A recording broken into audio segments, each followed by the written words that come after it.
man. I should fuck her in the Benz.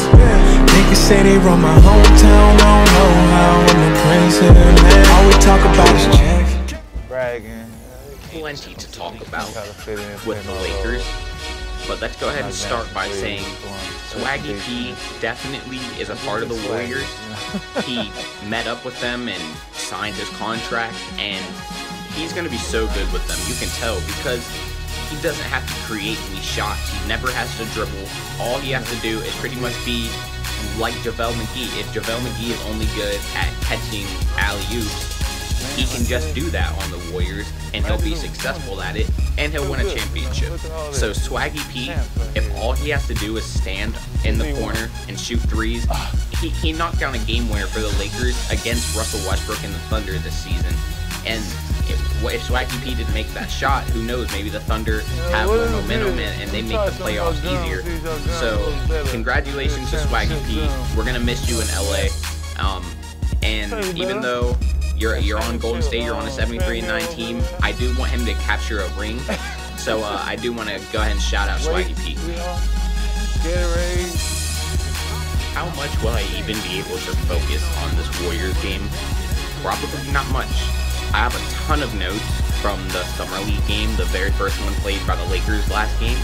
And we'll probably talk about that more than this Warriors game because Steph Curry is about to drop like 40 on our heads and Kevin Durant is unstoppable. And I don't want to say spoilers, but we're not going to take this dub. But we did fight. We fought pretty hard, but this team is just really good. And that's the funniest part. They started with this turnover. Look at my boy, Brandon Ingram, and this dude dropped 26 points in the Summer League game in the very first one, and he already said that he's only going to play and probably tops about 4.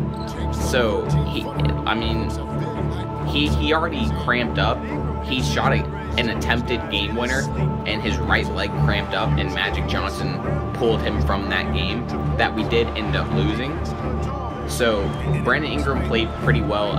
I wouldn't even be surprised if he doesn't play anymore in the Summer League because he proved that he should be superior to anyone in the Summer League because he's already played a season and he's 6'11" with a great mentality. And the mentality that he showed his rookie season wasn't really Brandon Ingram. As in high school, he was really ferocious and he was a really big vocal leader. He throws it down again. Even Kevin Durant can't really stop Brandon Ingram as they go toe-to-toe for a while in this game.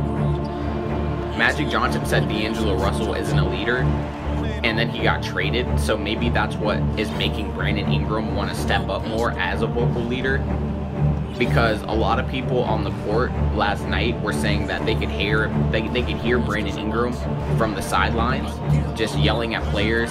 Not yelling, of course, but just helping them and making sure they get back on defense and just being the leader that I guess Magic Johnson was looking for in Lonzo and D'Angelo.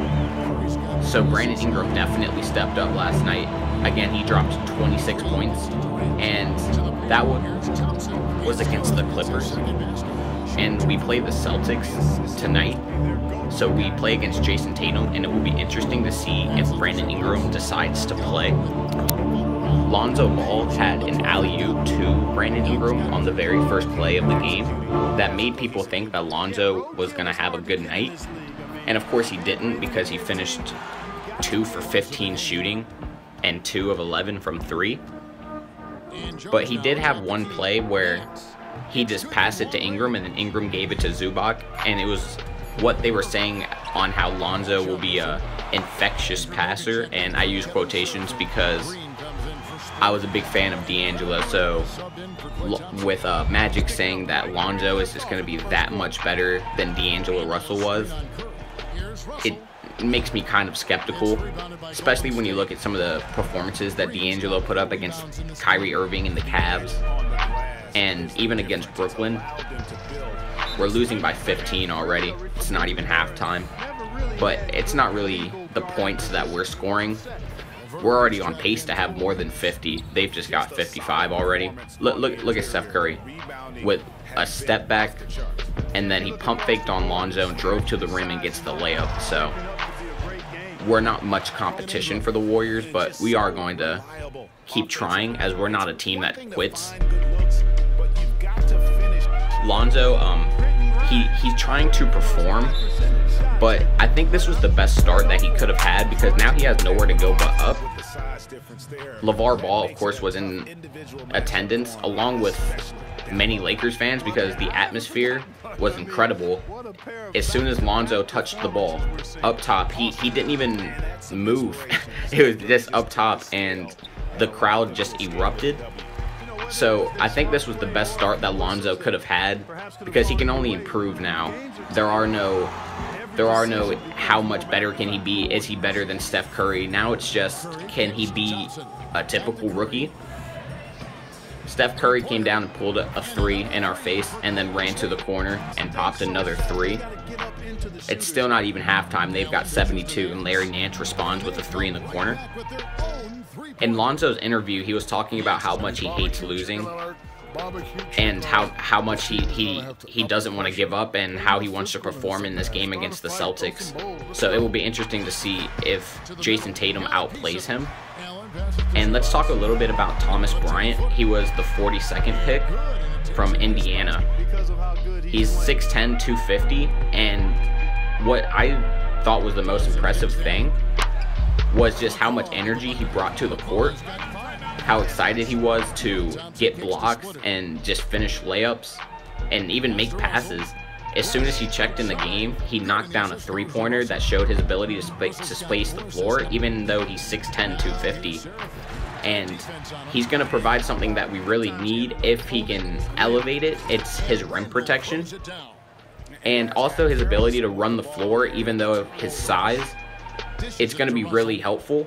And he's a little bit like Julius Randle with his ability to push the ball in transition.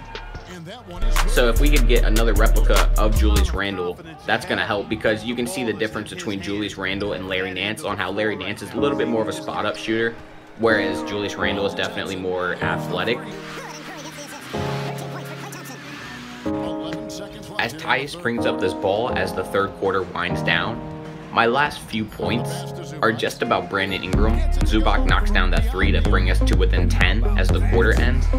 And I just want to say, I hope Brandon Ingram's right leg is okay. I know it just said it was a cramp, but I really do hope he gets that right, as landing awkwardly isn't good ever. And his energy, Zubac said that Ingram was just yelling a lot and just making sure everybody got back on defense. And I hope Ingram develops into the player that he needs to be for the Lakers to become a future championship roster.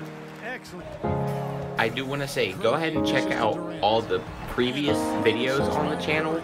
I try to make sure that there's no wasted time in them, and making sure that all the edits are worth it, like that Julius Randle throwdown.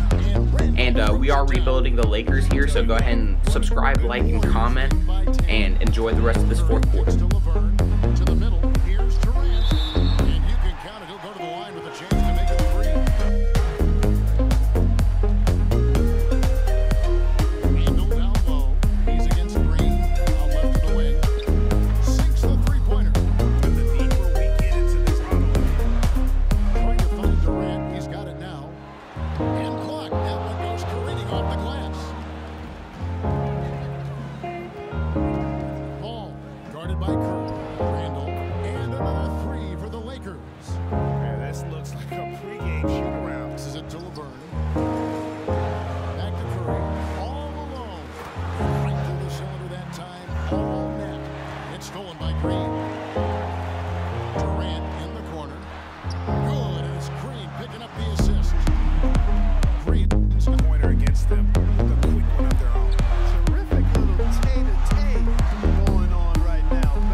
It was kind of funny, right?